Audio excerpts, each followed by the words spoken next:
Ho ho ho, I bring you presents from China, 18,500 deliveries last week. It is now extremely unlikely that we will not have another record quarter in China again. Gary called the results from the week before this latest one monster, so this week was even better. The monster is getting bigger. And here's the Model 3 and Model Y mix. The Model 3 numbers remain relatively low, but extremely consistent compared to before. I take it as good news because if we lower the price of the refresh Model 3, I think the sales would increase even more. Because the refresh certainly makes the Model 3 quite a bit better. We are just a few thousand vehicles away from the all-time record for the quarter. So even though I expect the next week to be significantly weaker, we are definitely going to have a record quarter.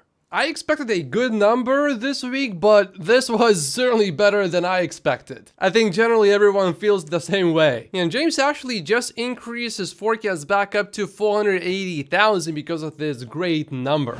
There is certainly some good news here, but I think some are taking this as extremely good news, which I think is taking it too far. In the latest heat map climate poll, 35% of future EV buyers said Elon Musk had actually made them more likely to purchase a Tesla, up from 31% in February. People who said Elon Musk's behavior made them less likely to pick a Tesla, 36% in February and 27% in November. But the heat map climate poll only had 1,000 people. So how good is this poll really? Well, actually, it possibly could be fairly accurate. They said that their sampling error is plus or minus 3.1 percentage points, and that they interviewed people in all of 50 states and Washington, D.C. And the main reason why I think there's some good insight here for us is because this is the second time they have done this poll, so if you keep the polling methodology and processes exactly the same, if you have different results, then it actually means that something has changed as opposed to, the polling methodology or the way they conduct the poll is just simply different, which could present very different results without anything actually having changed. But one problem with this poll is that it was done between November 6th and 13th, which means that it did not include that latest anti-Semitic controversy about Elon Musk and the advertisers pulling out from X and the media slamming Elon non-stop for multiple days and a few weeks really. The media also went after Elon reinstated Alex Jones, so that's also not taken into consideration here. Heatmap found that some 39% of Democrats and left-leaning independents said Musk has made them less likely to look at a Tesla, a small drop from 44% who said the same in February. Only 17% of Republicans and right-leaning independents said the same, and I'm wondering how many more of them are actually now more likely to buy a Tesla. I'm sure that number is certainly significant. And of all respondents surveyed, a plurality, 46%, said Musk ultimately has no impact. Farzad is making fun of those people that think that there has been some brand damage done to Tesla's brand. There's still a chance for the brand damage crowd to come forward and admit they were wrong. I promise I will not judge. But this year is based on a lot more data, 227,000 responses. And I would trust this data a lot more than that small survey of 1,000 people. And you can clearly see that there are now quite a few more people that have unfavorable opinions of Tesla cars. How much do you like Tesla cars? More people do not like Tesla cars compared to a few years ago. And you can clearly see the change around when Elon decided to purchase Twitter. To some degree, though, this is cyclical and it's expected and it's somewhat predictable even, that Elon is going to do something that is going to upset many people, and for some period of time, these people will have a negative opinion of him. And if you look at the past, the public's opinion often bounced back to being more neutral, but this time maybe it's different because, I mean, Elon is seriously getting into politics and he actually has power this time. And this is a slightly newer version of that. It goes until October 23, and you can see that the unfavorable opinion is not really going down this time. It's just sticking there, well above 20%.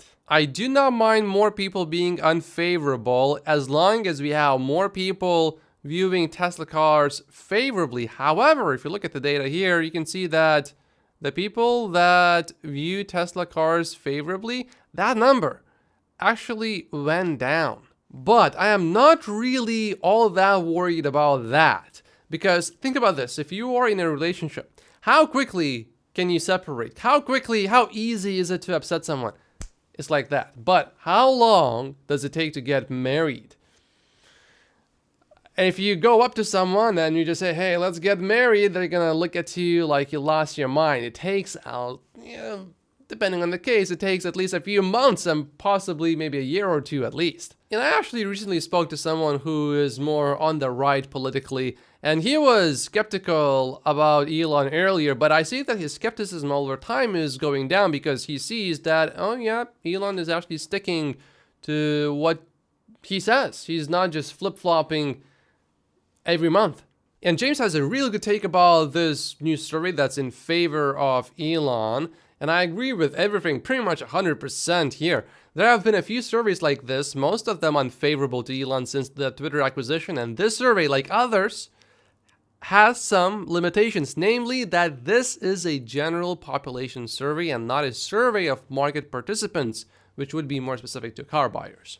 However, it is interesting to note that hopefully the general population is starting to become desensitized to what was an otherwise big change in Elon's online persona and use of Twitter. I hypothesized that there will come a point of diminishing negative returns from Elon's more controversial political takes and posts, where most people in the general public, even liberals, after being exposed to his opinions over a long period of time, become less affected and interested in Elon's posts and just start to sort of hand wave it off as Elon being Elon. All news type of thing. I think we may be at this point now as the Twitter takeover is now a year behind us. Do I think Tesla suffered in 2023 as a result of this? I don't think there is any doubt, and I agree with that for sure 100%.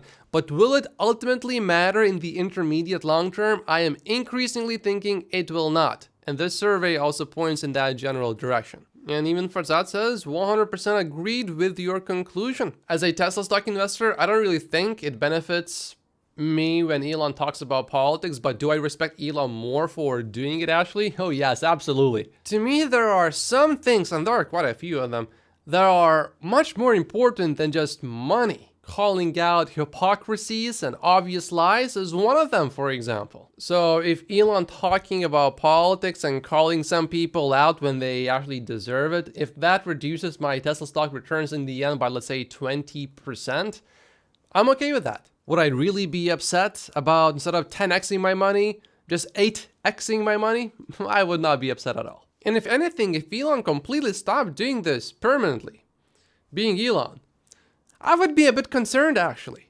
I think Elon having enemies translates into more drive, into proving these enemies wrong, and I think that makes Elon more motivated and overall more effective, and I think some of that also translates into driving the Tesla team a bit more effectively, maybe being a bit more harsh with the team when needed. There's nothing else quite like having an enemy that will motivate you and push you to work harder and smarter. And Elon calls out hypocrisies.